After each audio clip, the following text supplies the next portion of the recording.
I'm Lieutenant Colonel William Macnair, and I was a Queen's Own Highlander all through my career, which was 1971 to 1992.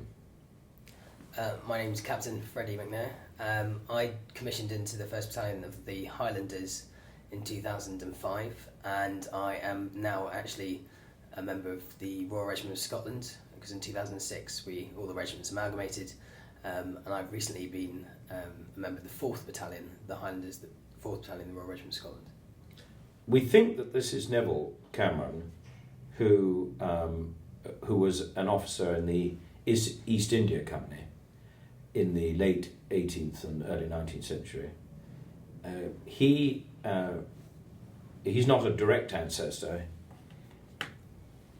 He is the brother of this, yeah, you pick him up, and of this one, who is the ancestor. This is my great-great-grandfather, William Gordon Cameron, who was a guardsman, a grenadier guardsman. He fought at Barossa and at Waterloo, and actually you can see, if you pick that up again, you can see that he's missing an arm. He lost an arm at Waterloo as one of the staff officers of Wellington.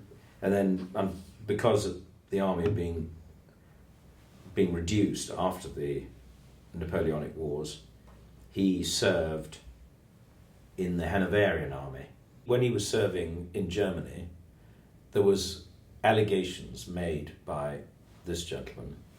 Could you just hold it up again? Thank you. Yeah, William Cameron, that somebody had been fiddling the money on the collections on the garrison church. But because the German clergyman couldn't fight duels, somebody challenged my great-grandfather to a duel on his behalf. And it really clearly understood that you'd go out into a field somewhere and then both of you'd fire into the air.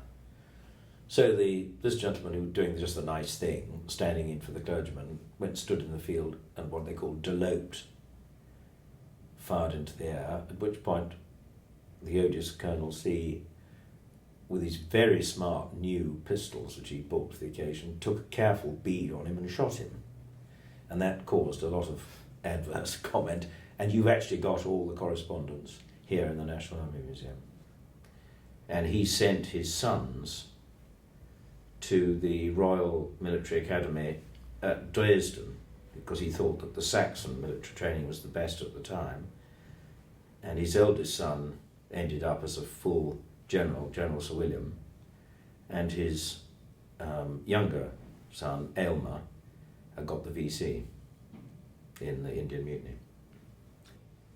General Sir William, my great-grandfather, who fought in the Crimea and in Abyssinia, what we now know as Ethiopia, he had 4 sons, 3 of whom died as a result of war, but one survived, Neville, and he had a son and 3 daughters.